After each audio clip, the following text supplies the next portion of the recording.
Здорово, Тяна и Куны! Сегодня хотелось бы поговорить о довольно нестандартной, специфичной личности скрытого листа, о сером кардинале и лидере своей организации Анбу. Наливайте лимонад, открывайте чипсоны, погнали! В отличие от Джираи, Какаши, Хирузена или кого еще я успел покритиковать, Данза мне противен. Но я постараюсь абстрагироваться от этого, мы сосредоточимся на его поступках и суждениях. Итак, главное суждение Данзо, он действует на благо Канохи. На благо Канохи он якобы был готов пожертвовать собой, чтобы спасти товарищей. Хотя, судя по его мыслям, он не слабо так обделался. Я его за это не виню, ведь их противники Кинкаку и Гинкаку еще и с целым отрядом шиноби облака. Дальше, на благо Канохи, он подставляет Яхико и первых Акацки перед Ханзо, отчего тот пытается извести их сосвету. Возможно, такая диверсия действительно могла быть на благо Канохи, втереться в доверие к проблемному соседу, скрытому дождю, и ликвидировать потенциально опасную организацию. И, как говорится, победителей не судят, но результат противоположный. Нагата обозлился и начал мстить, чем ловко воспользовался Обито. Результат нам известен, Каноха превратилась в руины. В целом у Данзо очень грязные методы, неудивительно, что ему так нравится Орочимару. Не исключено, что с подачи Данзо Орочимару попадали в руки его жертвы. И еще.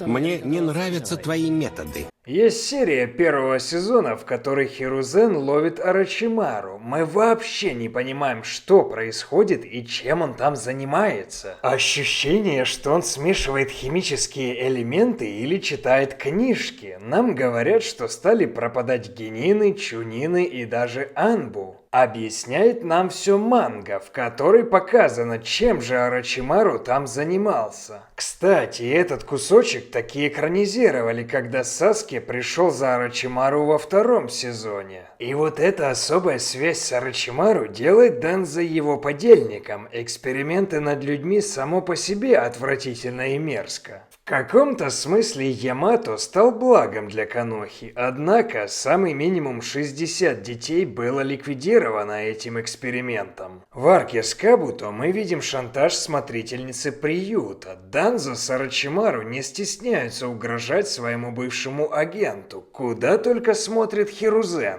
Методы, которые он использует в своем корне, также не совсем понятны. Да, печать вполне оправдана, ибо Данзо посвящает своих ниндзя в некоторые ценные секреты. Но это тренировка из кровавого тумана, где нужно ликвидировать лучшего друга курам насмех. Какой толк сокращать свой отряд в 2 раза, учитывая, какие у шиноби сражения, они в боях закалятся ничуть не меньше. Данзо ответственный за смерть Шисуи и резню клана Учиха. Он чрезмерно амбициозен и завистлив. У него явные комплексы, что он не из крутого клана по типу Учиха. И он ликвидирует жабу гонца, чтобы Наруто не узнал о беде в деревне. С его точки зрения, Наруто так будет надежно спрятан. Возможно, логика в этом есть. Наруто ни разу не внушал доверия против тех, кто положил Джираю. А Акацки пришли за Джинчурики, и отдать его им неразумно. В данном случае сын четвертого – это король на доске, ради защиты которого можно пожертвовать и пешками, и даже ферзем. Но даже если бы это было правильное решение, оно не покрывает и не оправдывает его методы. Данзо действует в своих и только в своих интересах. А в интересах Канохи только если они совпадут с его собственными.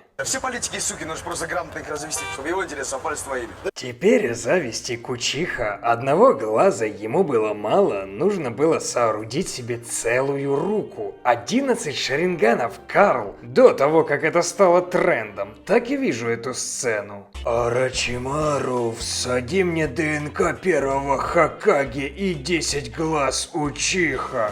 С удовольствием, Данзо, ложись на стол, я введу анестезию.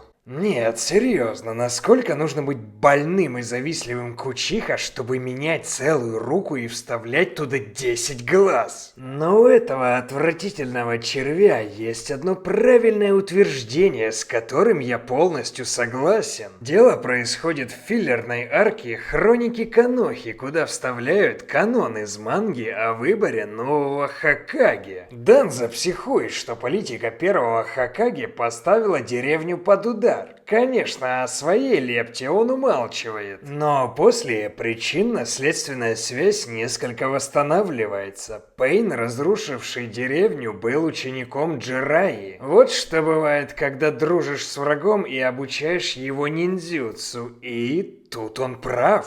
Поступи Орочимару по своему усмотрению, никакого Пейна не было бы вовсе, но Джирайя спас этих троих и обучил ниндзюцу, детей из скрытого тумана, и получается, что он 3 года не участвовал в боях за свою деревню. Кстати, что за бардак творится с учениками Хирузена? Ладно, Змей стал отступником, но Джирайя и Цунады хотят приходят, хотят уходят. В мирное время, в эпоху смут, похоже, если ты ученик 3-го Хокаге, тебе разрешено все, ибо кумовство присутствует и в этом мире. Но все же к Данзо, что правда, то правда, нельзя водиться с врагами и обучать их ниндзюцу. Я не оправдываю его, он отвратителен, и методы его гадкие. Но даже у этого мерзкого типа бывают довольно правильные выводы. Возможно, вы вспомните еще негативных персонажей, которые также в чем-то были правы, и напишите в комментариях свое мнение. Подписываться не обязательно, мои анбу разыщут вас в рекомендациях, а вот почитать комментарии будет очень интересно. Спасибо за внимание и оставайтесь на связи.